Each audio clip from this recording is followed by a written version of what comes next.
Welcome back, everyone, and Happy New Year. We are coming up on our 1-year episode, and we could not be happier. Thank you guys so much for all the support and the feedback in 2022, and we wish you the best going into 2023. We have huge plans for the podcast this year, so be ready for that. Before we get into our episode with Evan, we want to briefly talk about the new year and our resolutions. What's your New Year's resolution, Kyle?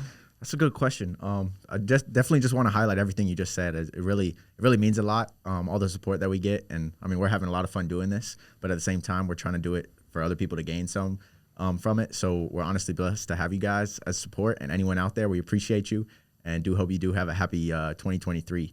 As far as New Year's resolutions, I honestly haven't really thought about them. But I'm kind of someone that I just, like, when I'm coming up on New Year's, I kind of just think about, like, the time and how, like, time passes. And it's like, okay, if you think about like where you were like at the beginning of 2022 and then, okay, it's already 2023. And it just, you think like how fast time goes by. And that's just something that I kind of like try to like think about when time is passing. Like every year is kind of like a wake up call for like where you are in life. It's like, okay, you were literally in high school 3 years ago, but that literally feels like yesterday. Like I remember these memories, but now it's 2023 and it's like you're living a whole new life. So it's kind of hard to really pay attention to how fast life is going. Do you have any New Year's resolutions? Are you a big New Year's resolution guy? I'm not. I like to create goals for the year and kind of look back on those at the end of the year. But I mean, this is kind of cliche at this point, but I do think that New Year's resolutions are they're kind of misused, right? Everyone's like, oh, I'm going to wait till January 1st to start this habit, right? And then by then you just allowed yourself to wait and like practice the bad habit for so long that by the time you're like, okay, January 1st, I'm going to do it. That's why everyone fails, because they're just stacking it all on that one week, the first week of the new year, and then everyone fails. Oh, yeah, that's a good point. And Evan was kind of talking about that in the episode that we're about to get into is like when you're doing something, just like do something all in and like don't just do it just because it's a new year. Yeah, I agree. But yeah, I look at, did I do what I wanted to do in 2022? Like, where was I lacking? How can I be better in 2023? But just like you said, like I swear 2022 just started and it's already over. So just trying to see how I can make the most of, those 365 days going forward, I guess. Yeah, it is good. It is good like to see like how the year changes, but at the same time, I feel like it's also important to be doing that every day.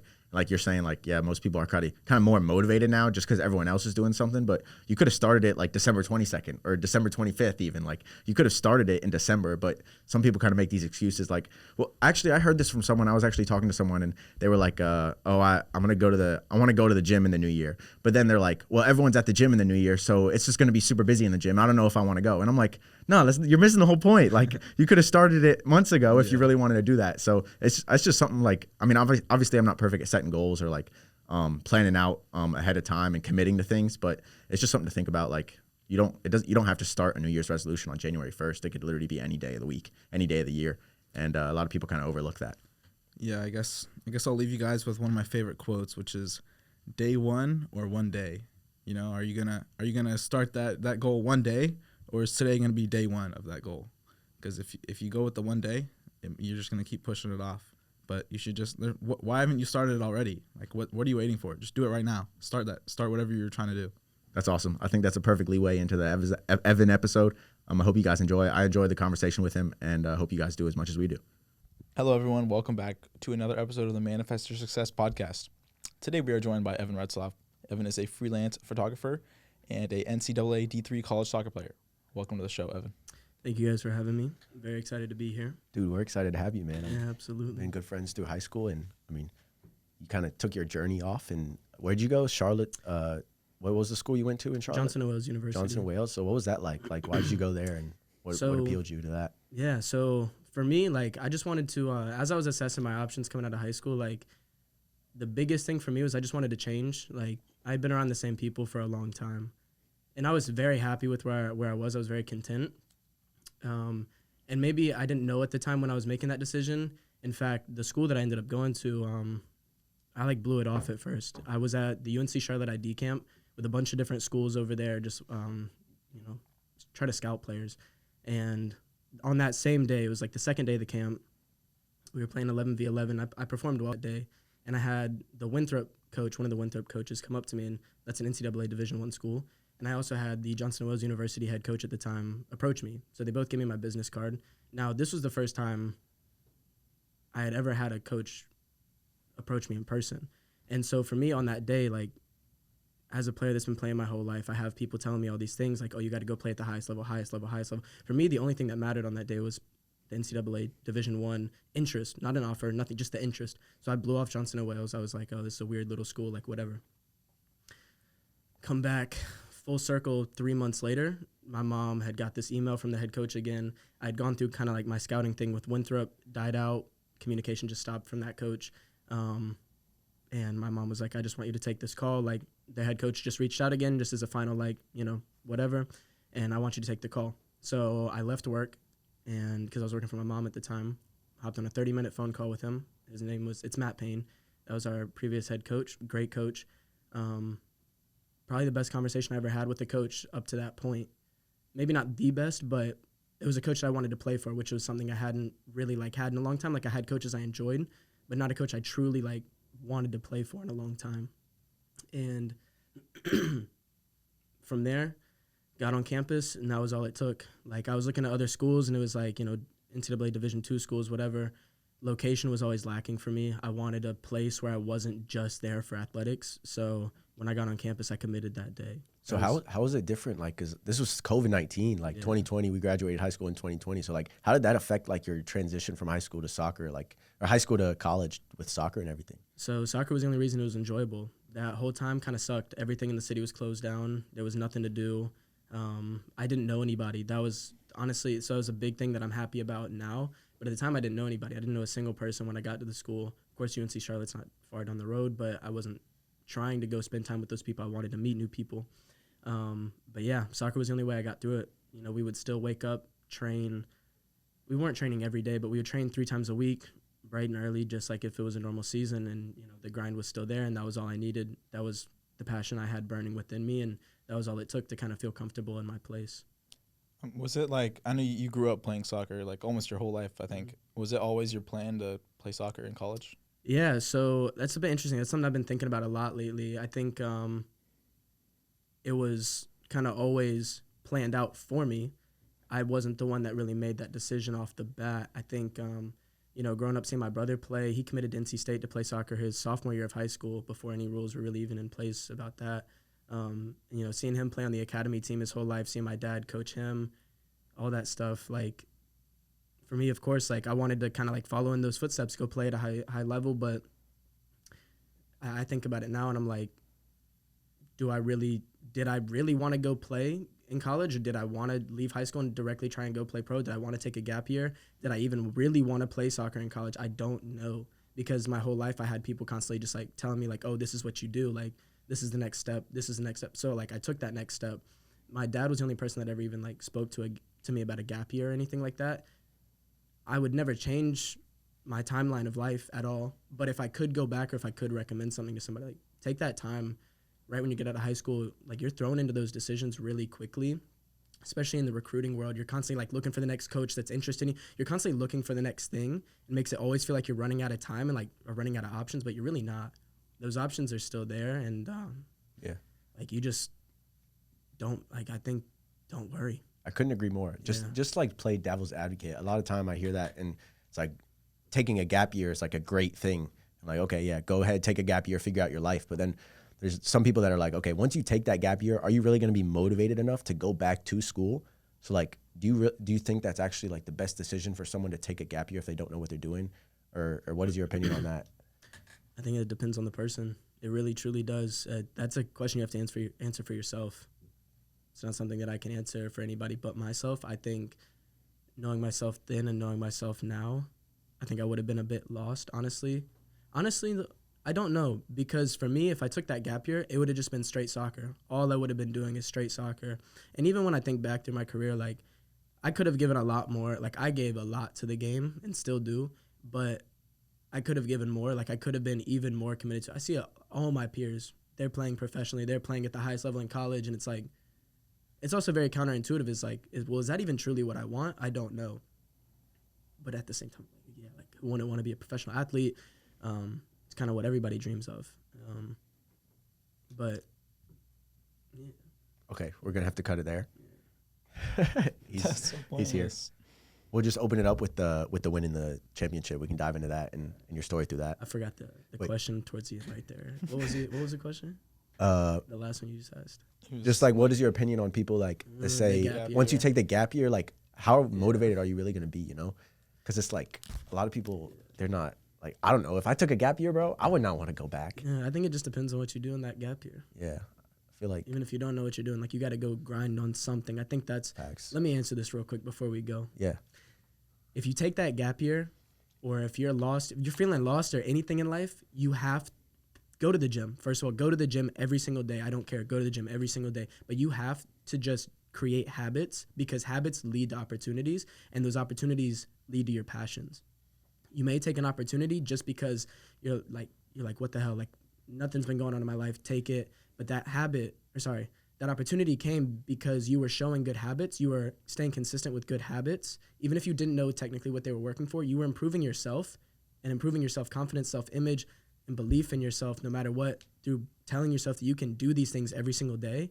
So if you do that, or if you feel lost, yeah, you're going to come back from that gap year stronger, because in a gap year, you're going to be isolated from your friends. You're going to be isolated from a lot of things. So you just have to work on yourself. that's awesome. All right, we back in. But on the topic of college, I think like this gap year, like ideology is like, okay, if you take a gap year, then you're delaying the time, and it takes you 4 years to go through college. But I think college, like we've stretched out college like to just attract people, and like it's just a money grab right now. So it's like, does college really need to be 4 years long? I feel like they could squish down all these like degrees and now where they can do a lot less credits and you can still benefit out of the degree itself. Obviously, there's some exceptions like engineering and doctors and whatnot, but for the majority of people, it's just not that important. Yeah, I think, I'm absolutely starting to like question, like I have started to question my my position in college. Like I'm 2.5 years in now. I have technically 3 semesters left, or I guess 4 if you include the spring. And the only reason I'm going to finish is because I'm just that close.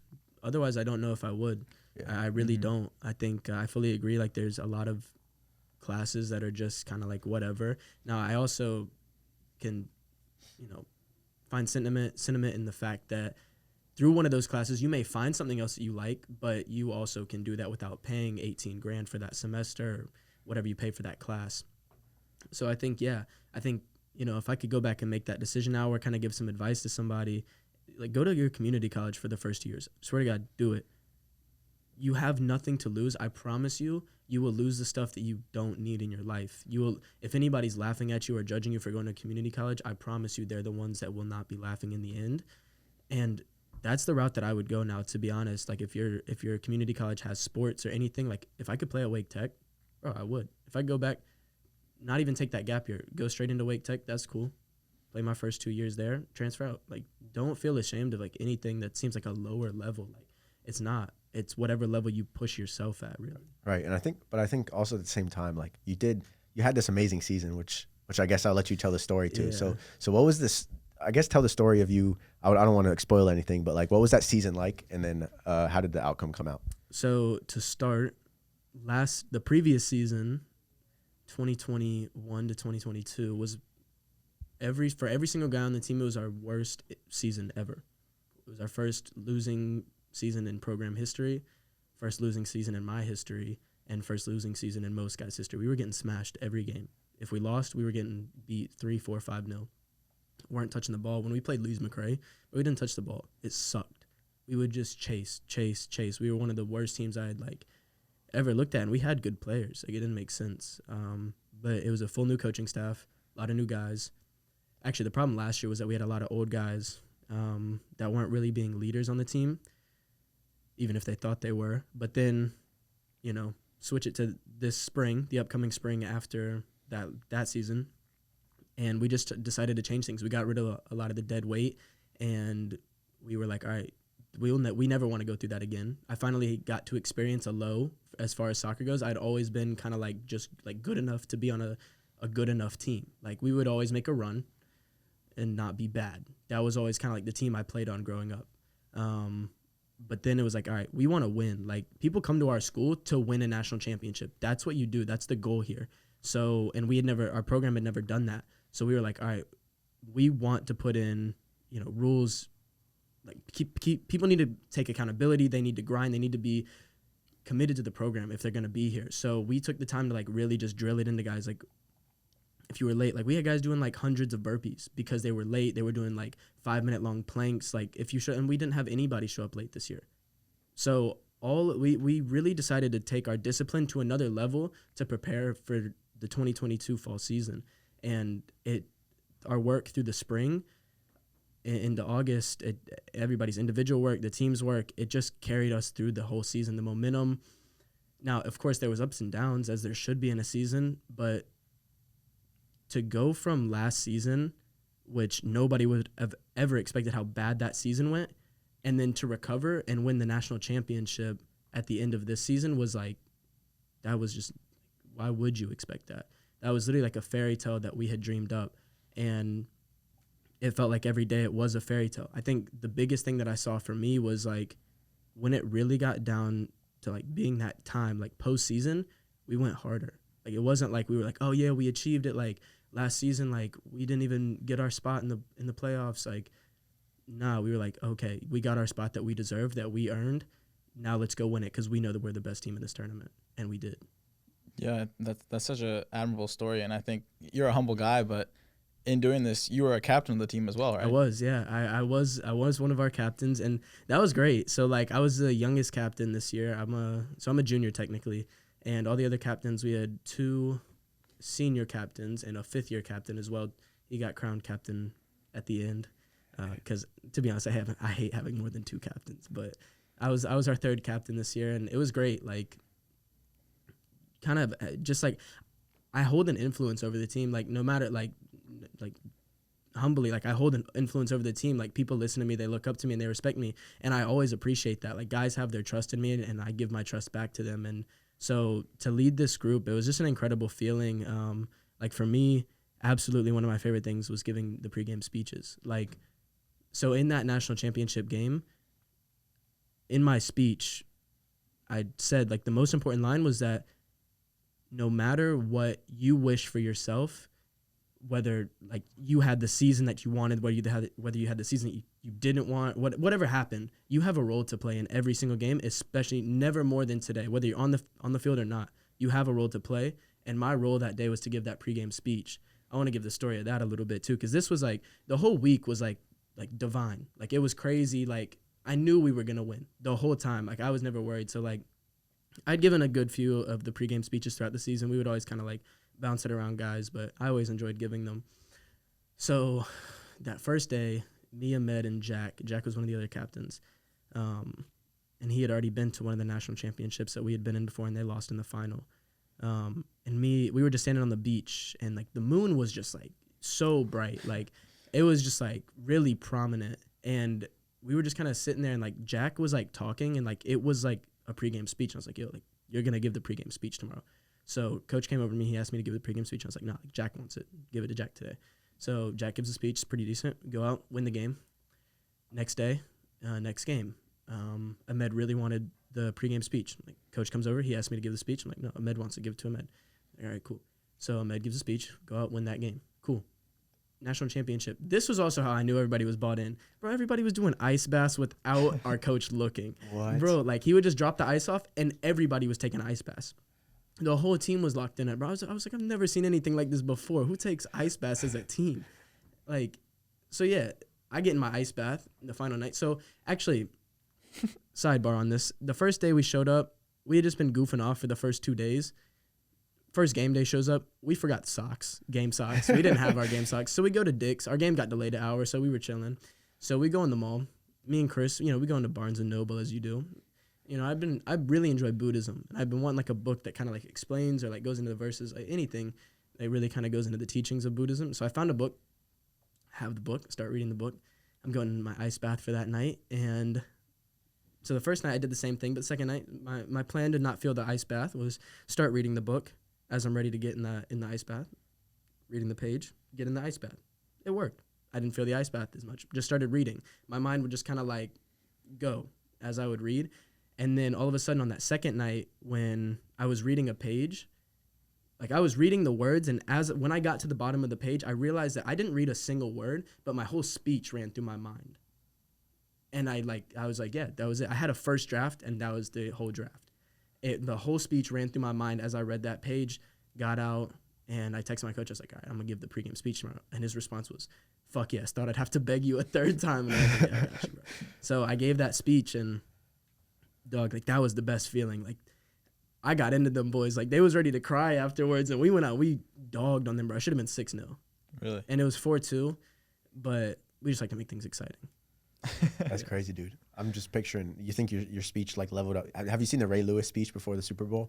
No, Dude, that's a crazy speech. I know I need to watch. Yeah, that we if it's gotta. Ray Lewis. Yeah, we gotta watch that after this pod. It's pretty intense, dude. That's what you just describing your pregame speech reminded me of that. How do you like keep up like with all these people? Like, was it, or you kind of said that it was kind of like they were motivated themselves. Like, did you really have to like motivate people to like get them focused, or My was teammates? Yeah, or was it kind of already built into the team?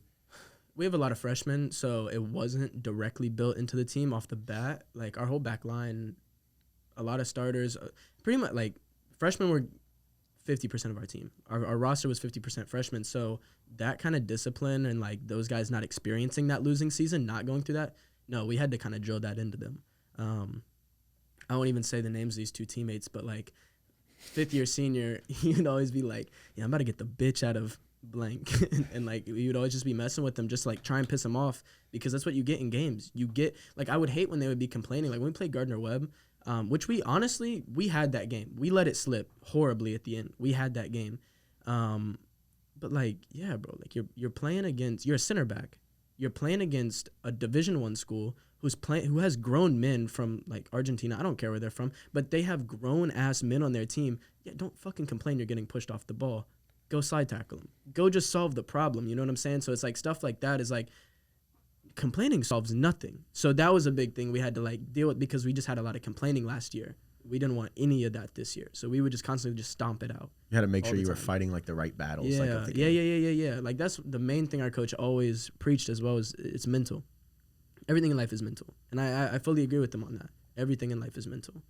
That's a good point. And so kind of transitioning like into photography and like kind of telling your story about soccer and whatnot. I mean, you started doing these like Instagram reels, which kind of got a big hit. I'm not gonna lie. Yeah. I saw a lot of love on the posts and whatnot. So make sure to check ASMR. out. Yeah, check out the show notes for his Instagram and give him a watch. But what motivated you to start those, man?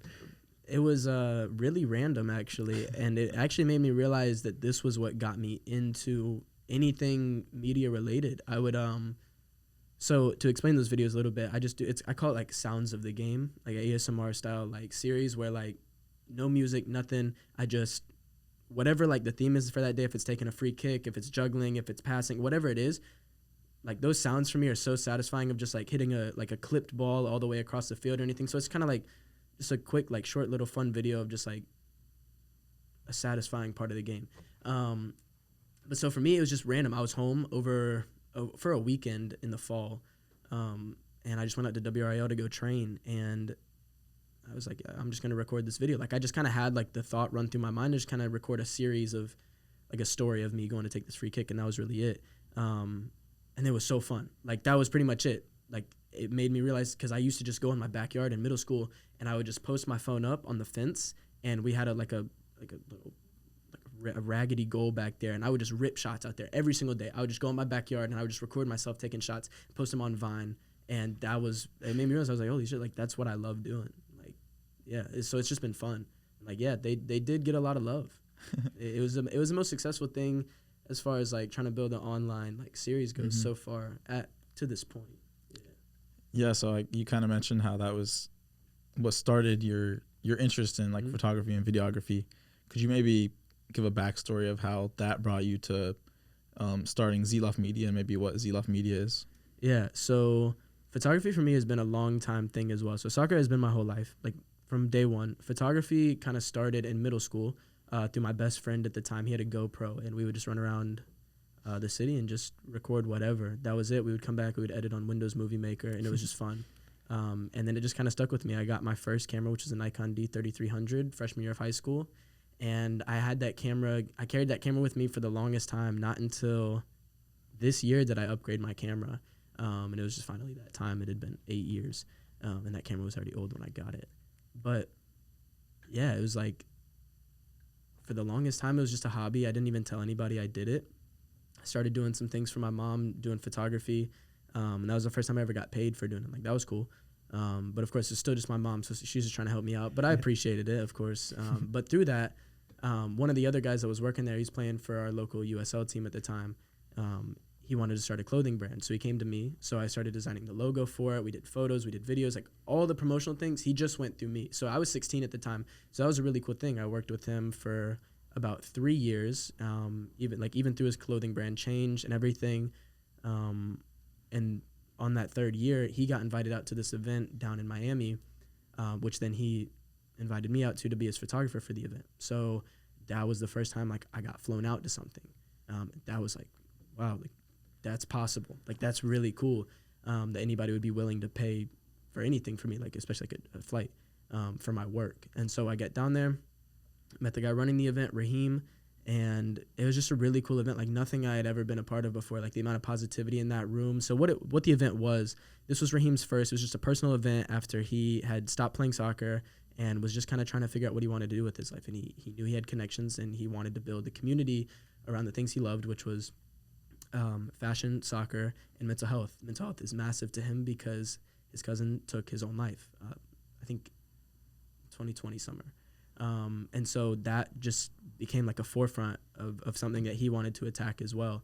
And so he put that event on. He had 6 clothing brands out there that he knew the owners of, and they were selling clothing. They were showing them off on the runway. They were selling art through the artist Mink, M-I-N-K. He's a fantastic like cartoonish style artist. And so he was selling his art as well. And that money, some of the proceeds were going to the Dr. Brandt Foundation, which operates in like kind of underserved communities in Florida for mental health and well-being. But yeah, so I met Raheem at that event, and he liked my work. So that was where our connection got the foundation. He contacted me again a couple months later, told me he was having another show.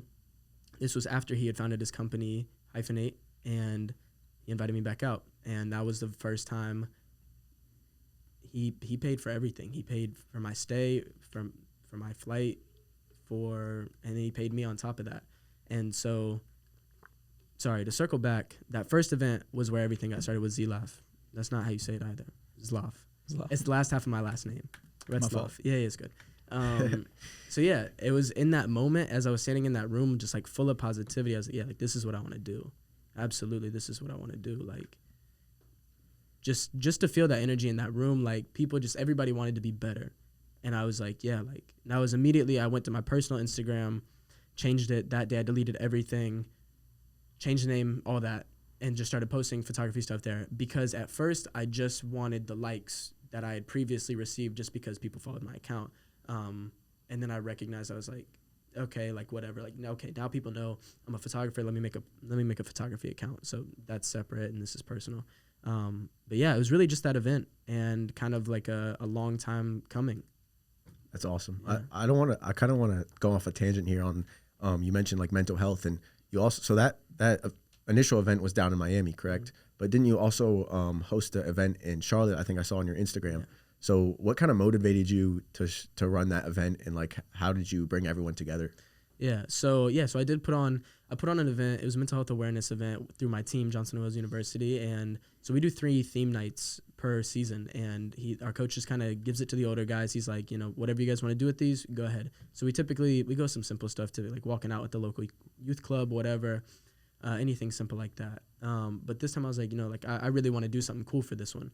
Like I want to get something for the guys. I want to do something big for the team, but as well have an impact in the community. Like we're in the middle of the city, so like we need to be involved in the community doing positive things.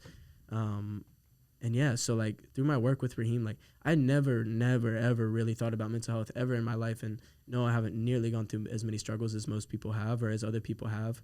I kind of brought it to my attention. I was like, oh, like there are things that I haven't ever faced myself. Like I hadn't faced myself in general for a long time.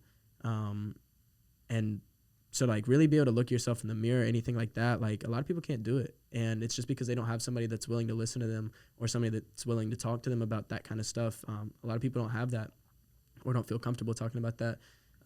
So it became important because like, yeah, like you see it a lot in athletics, like guys just breaking down. I mean, literally like I've done it before, just like crying to my mom because like I'm just exhausted. And because like I don't know how to handle things yet. Like it's an experience thing. Like, yeah, I can handle certain things better now because I've gone through those stressful times, but not in the moment, obviously. But yeah, so that event, like, I just wanted to have a positive impact in the community, do something good, raise some money for NAMI Charlotte. And yeah, we had Charlotte FC players come out. It was just like, everything was just great. To get the MLS club involved, to raise money for mental health awareness for a grassroots company that operates in the city, all that was just like incredible. And then on top of that, to be able through my team to build a platform for not only myself, but to highlight everybody on the team and then bring in influential people from the city, like that was really cool. And then, just to give my speech. And for me, like the coolest thing about that was like my grandparents were in the crowd. So like my whole family got to see me like in my natural element for like the first time. That's awesome. So what was like the emotion of that day that you brought everyone together, and how important like is that like event, and that what was made out of the event, and how important is it to mental health and like wellness? I mean, it's massive. I just want to keep doing it. I want to make it an annual event, and I just make it bigger and bigger every year. So like next year, my goals are to get a full kit. So like this year we just did warm-up shirts because the company I was trying to go through, they couldn't do the jerseys yet. They didn't have enough time.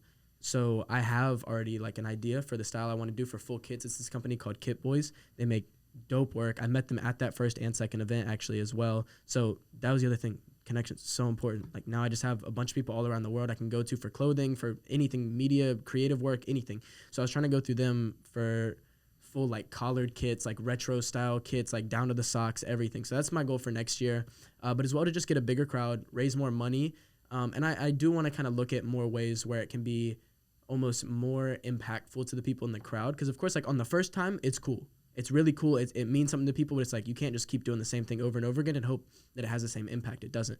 So that's something I need to think about. Is it like, do I bring out different people, different players this year, or whatever? Like I know within like 3 to 5 years, I want to be able to book the American Legion Memorial Stadium because we don't even play in the city. We don't play in Uptown.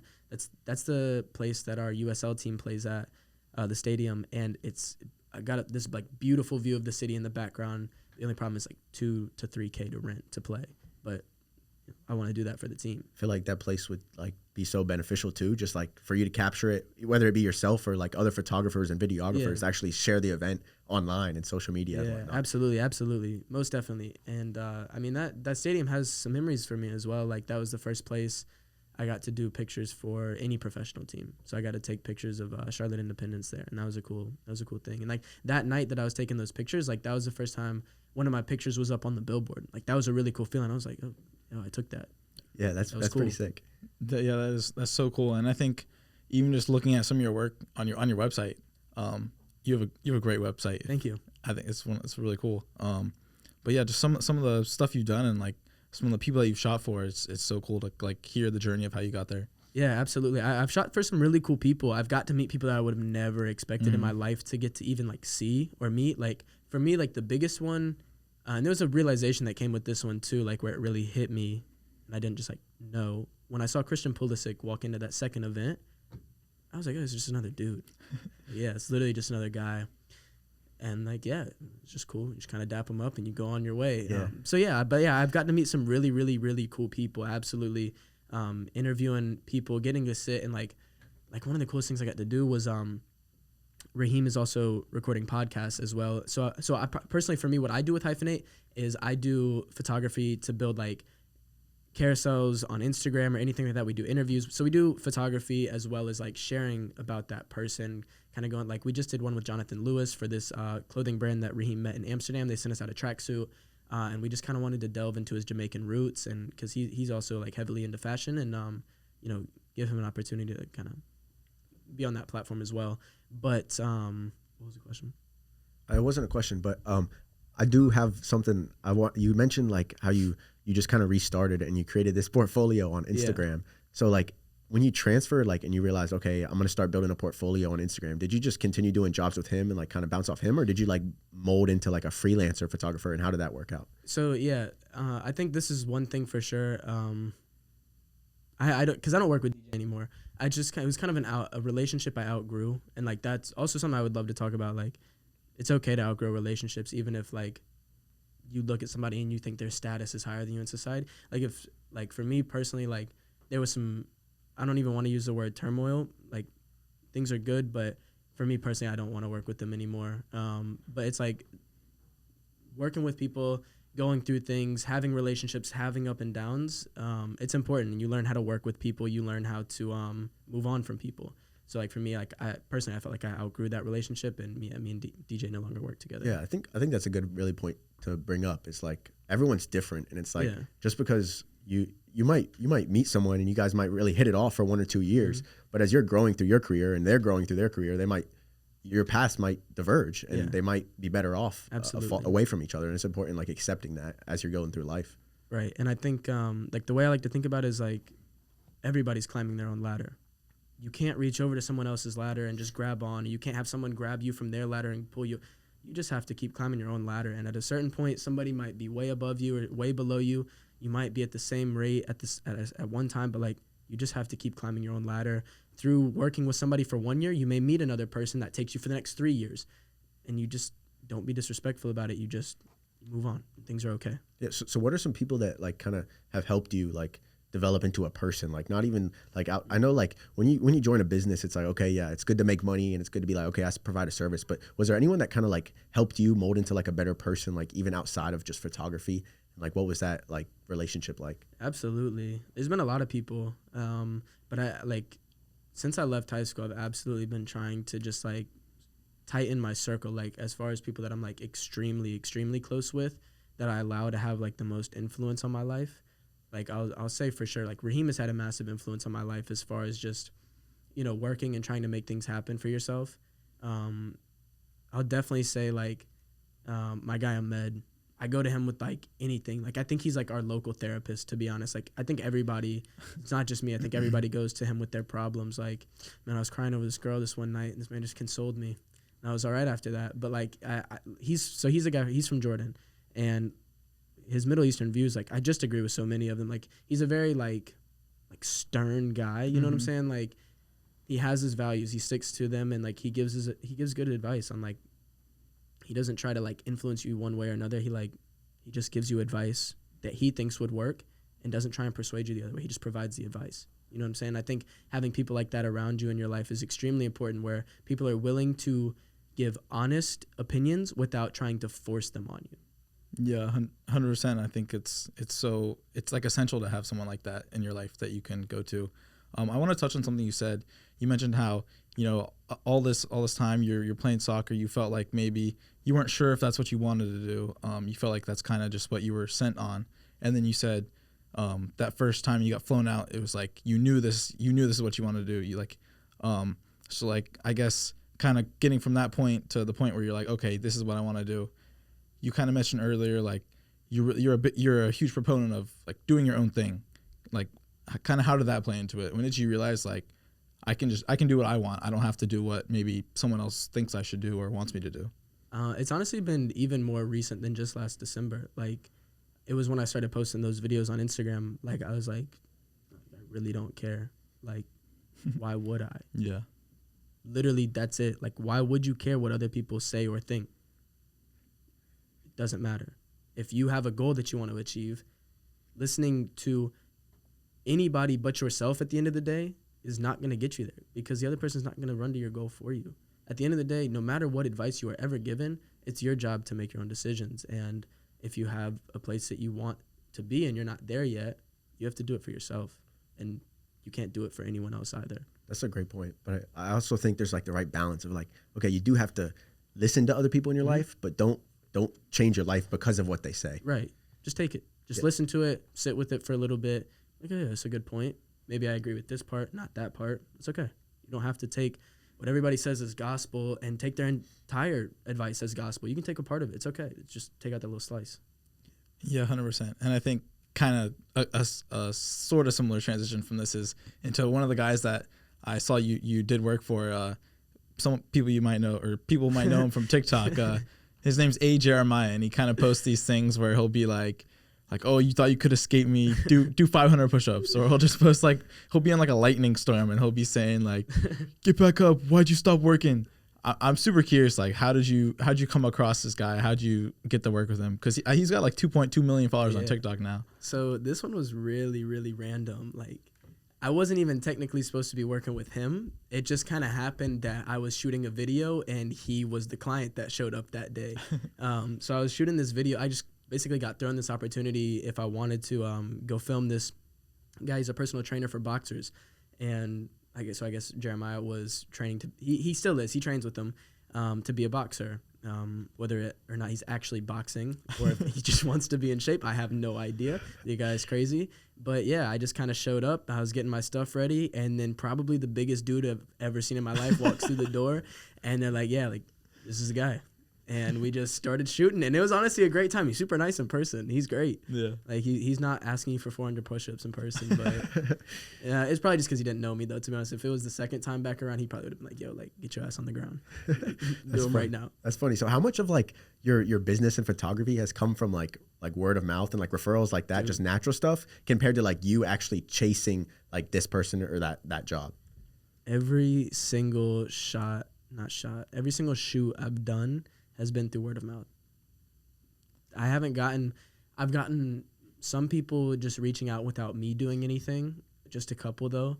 And then just like trying to do it, word of mouth is the best because people believe it when it comes from somebody there they trust, no matter what. Even if no matter what, I've had 2 main people that have gotten me most of my work, and it's been great. Like, and through that, then the network just continually exponentially grows. So word of mouth, the best advertising marketing ever. Like, anything, word of mouth, if you can get it, it's the best. 100%. And it does literally apply to anything. Like, I think a lot of people, they might think that, oh, if I just use a marketing strategy to get this particular thing out, like, I'll reach more people. But no, like, the word of mouth, you'll be able to, the people will actually trust you, right? Like you said. And I think one of the easiest ways to think about this is in terms of like a job application. If you just submit your resume to a job application, and there's 1,500 other applicants, you're just another name. If you go that extra half step to reach out to someone that works there and say, hey, can I take 5 minutes of your time and learn more about you? And then they give you an internal referral, you're bumped all the way up to the top of that list. Number one, baby. literally it's that simple. Top. I think that's absolutely some of the people that a lot of people overlook. Just that little bit of extra effort that people are like, yeah, nah, I'm gonna just go to bed. Like, nah, do it. Do the extra work. I think that's something I tell kids a lot. Because, like, I coach a lot. So, like, I work with kids all the time. And I'm like, yo, like, don't, like, doubt yourself. Like, yo, like, do that. Like, it's okay to be a tryhard. Like, whatever people are saying, like, it's okay. You can't care what they think. You can't care what they think. Like, kids are ruthless, though, man. Kids are ruthless. Like, they don't care. They just say whatever. Yeah. And it can be hard. Like, if I'm sitting there and I'm 7 and someone's just telling me I suck at soccer, like, yeah, I'm going to believe that I suck at soccer. Dude, kids will tell the truth. It's kind of insane. Like, if you ask a kid for advice, it might not be, like, super wise, but they tell the truth. They say it how it is. Dude, you could be like, should I eat this honey bun? And they'll be like, yo, you should probably hit the gym. Like, none of that. And so, yeah, I think, like, dog, do the extra work. Because the way, anytime I like, am about to get lazy, I'm like, yeah, but, like, what does that get me in 5 years?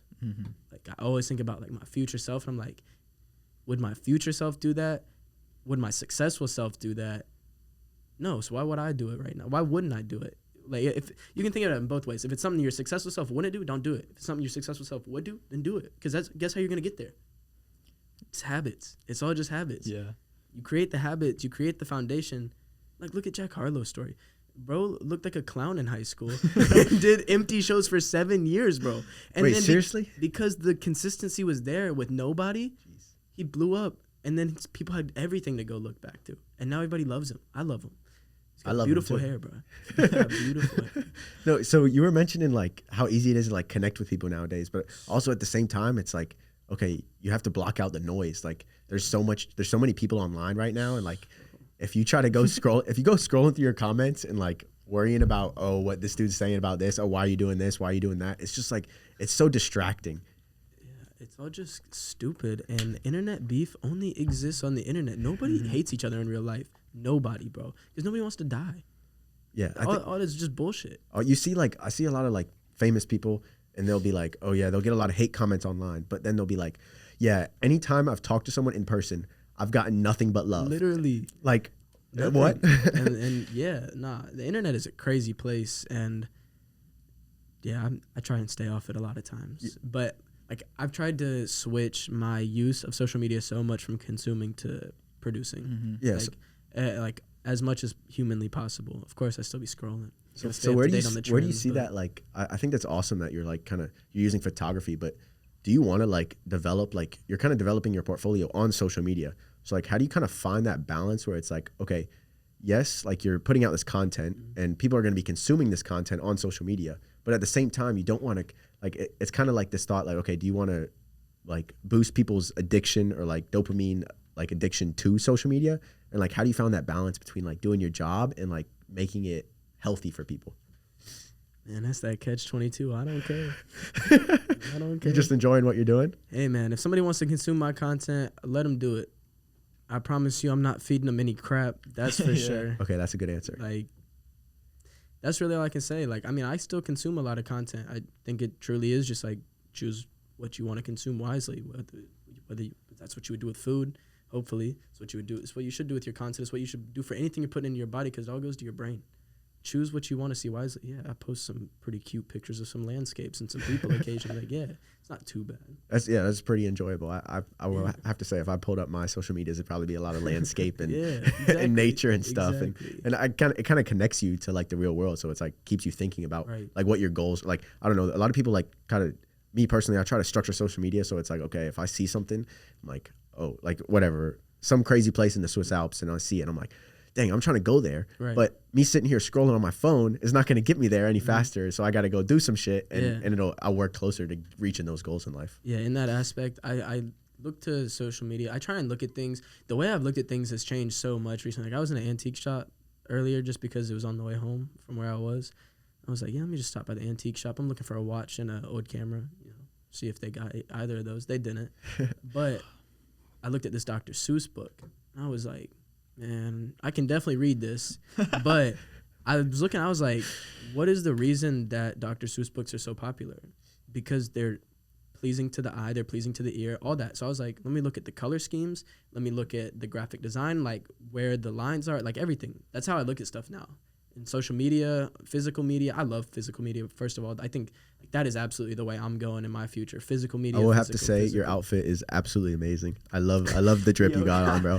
I appreciate it, man. I've been working on my fashion a lot lately too. It's pretty drip. Yeah. I got this jacket recently from H&M, $40 if anybody wants it. It's not a bad pickup at all. But yeah, no. Expressing myself in any way has been what I've been trying to do over the past year and what I want to absolutely continue to push in 2023. You always make me look bad with your outfits, especially your shoes, man. I need some new shoes, and Evan's always got the the drip, man. Nah, I think because my feet haven't grown in 4 years. I think something you said a second ago reminded me about kind of like ignoring like hate online, because it only exists online. Yeah. Someone actually. We've been posting clips on like our TikTok account for the podcast. Someone I can't remember what they said. They were hating. They said something. They were like, I don't remember. But I was about to get into the biggest argument with this guy. I had some scripted. I was gonna go off on him, and I was just like, I'm not gonna waste my time. So I was just like, literally. I was like, thanks for the feedback.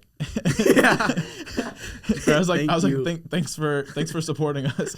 And he responded immediately. He was like humble king, I'm gonna go listen or something like literally, that. bro. It's like people are so people are so consumed with themselves that they'll say anything just to get some attention back because they have nothing else going on. So he just beat the team Washington Adventist. They were just not my favorite team I've ever played against, personality-wise, for sure. And we beat them only 2-1, like literally just 30 seconds left in the game. We were dogging on them the whole game. And it was 1-1. We scored the first goal and then an own goal. And so we were just battling it out with ourselves. And we scored 30 seconds left. And this guy, he played on their basketball team. He made that very known. He don't even play soccer. But he was just like, he wouldn't stop talking. I was like, we're going to like just high five everybody. Like, the game's over. Who cares?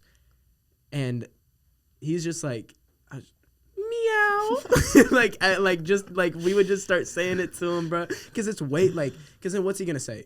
You're losing to meow. Like, okay, if he came back with that, I'd be like, oh. But then we laugh about it, right? Yeah, that would be funny. And then everything's good, right? So that's how it should be. People are just so consumed with themselves and being too serious. People take themselves too seriously. Yeah, for real. You definitely have to live in the moment. And I think go ahead. It's a good balance. Life is about balance. Yeah, You can be serious. That's okay.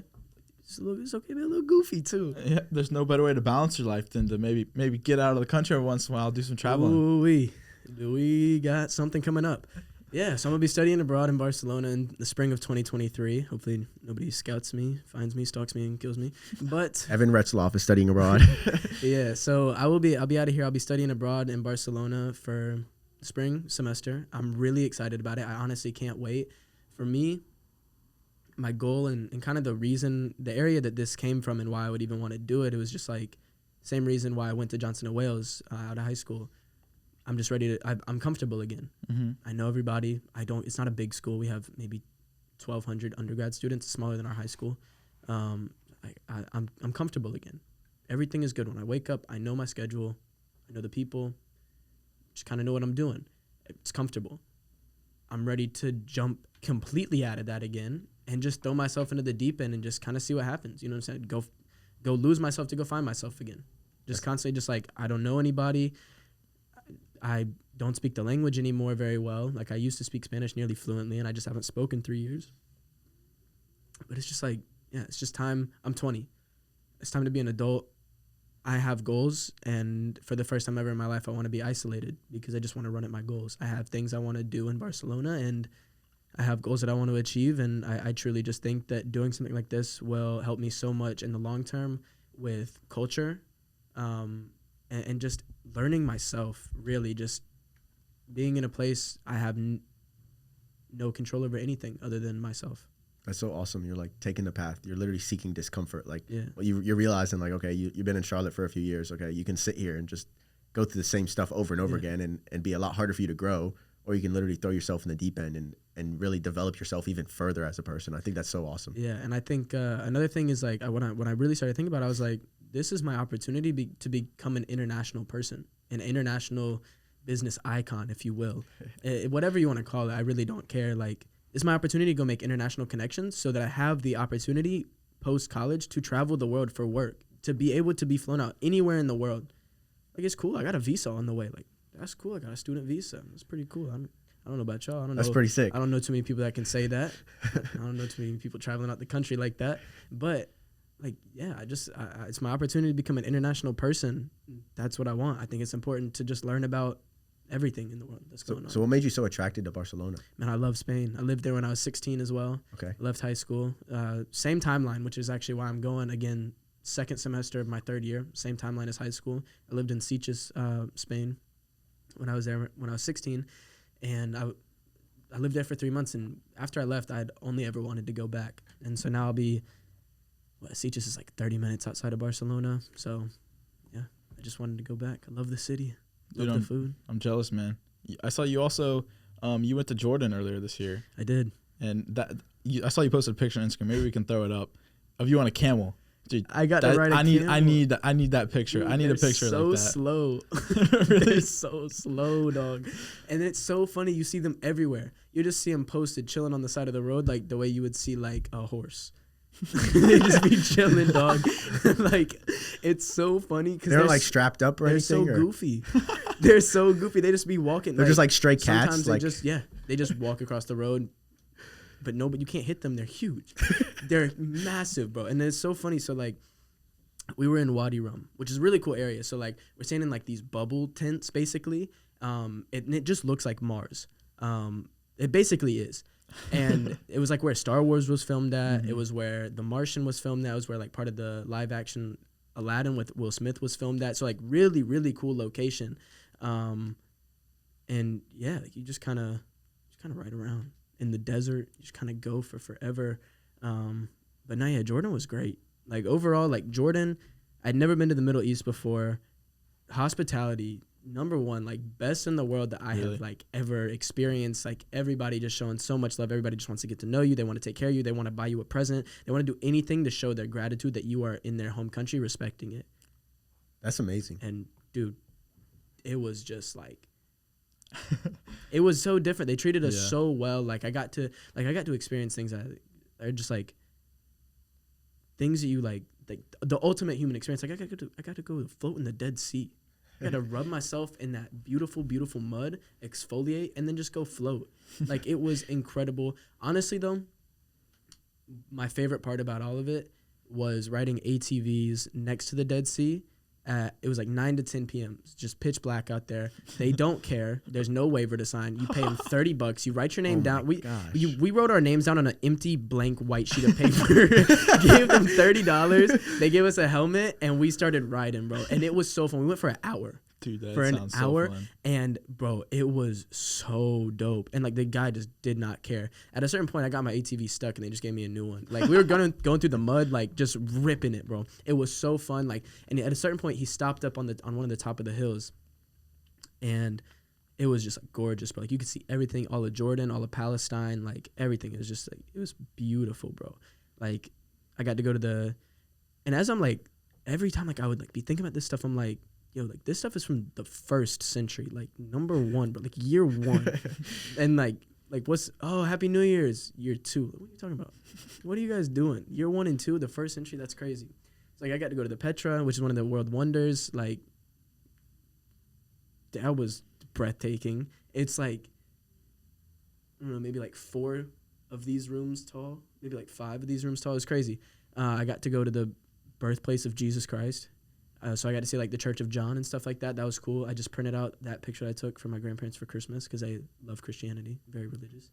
And yeah, I also loved being in old Amman, like the older part of the city. It was nice. I think there's something so beautiful about like just history and like really like seeing like everything, like civilization started over there in Africa, and it's like it's insane like how you can see how it all just spread out like over time. And I feel like you gain so much more appreciation for things, like even when you do come back and after you experience all those things and like even like the culture over there, it is probably different. I mean, you did experience like you said that you experienced very good hospitality, but at the same time it's like, okay, this isn't my life, like, or it is your life, but like this isn't where you live. So like when you go back to another place, you're gonna be like, okay, wow, look at all these things I do have here and I didn't have over there. This was the trip that made me appreciate living in the U.S. because in the Middle East, first of all, the Jordanian passport is very sought after because the Middle East is at such unrest, like constantly.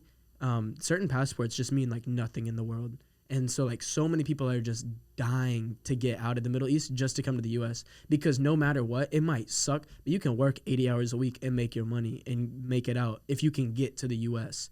But they're just trapped in their system. So many people are, and like it was like, yeah, okay, I appreciate being here now. Like the amount of opportunity that we have, like we truly do have freedom. So some people just don't take advantage of it. That's a good point. So what are some other places you're thinking about going in the future? I would love to go to Croatia. Okay, so there's a couple. I'm planning on going back to Jordan at the end of my Barcelona term. Just hop on a little train, make my way over. I want to go to Amsterdam while I'm there too. I would love to get out to Amsterdam. Portugal as well is a beautiful country, but it's not like at the top of my list. But I'd probably say like Amsterdam, Croatia. Okay, I'll throw Lisbon, Portugal on there for a top 3. Big Europe guy. I love Europe. Love traveling through Europe, bro. It's fun. It's just like it's just cool to like hop on a train, close your eyes for a little bit. You're in a whole different country. New country. Yeah, it is cool. That is insane. I haven't even left the country yet. It's cheap, bro. It's cheap. Yes, especially cheap right now. Yes. I think it's insane that you literally just like you can experience so many different cultures over there. But like in America, it's kind of like we have this big ass like country. Yeah. It's like it's really all similar. There's a lot of congruence, but like you go over there, it's just completely different. Like it's like you drive from Texas to North Carolina. It's a whole 2 different countries you've gone through. That paella. It's so good, bro. I cannot wait to get back in there and start munching on some paella. All right, so I guess as we wrap up here, we end all of our podcasts with the same question. So what is one goal you have in your career life or your personal life, and what steps are you taking to achieve it?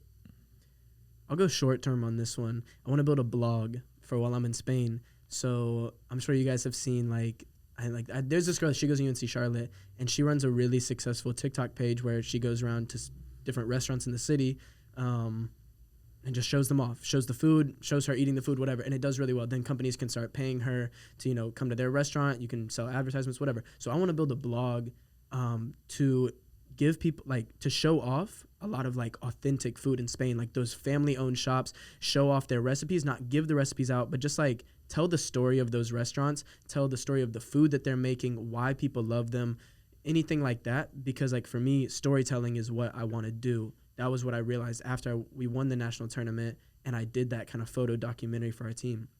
I was like, storytelling is the oldest form of anything human. It's how you convey emotion, feeling, everything. So I want to, and I love food. So I want to be able to tell the story of these restaurant owners, because I also think like restaurant owners are some of the most like real, like they have such cool stories. Every single time you go to a restaurant owner, they have the craziest stories. So I want to be able to like take photos, write stories about these places, follow it with a TikTok account. Not even going to do Instagram. I just want to be able to focus on those two, build a website behind the blog, and then no, it's not quick money, but it's a way to practice my writing, practice my photography, practice my communication with other people.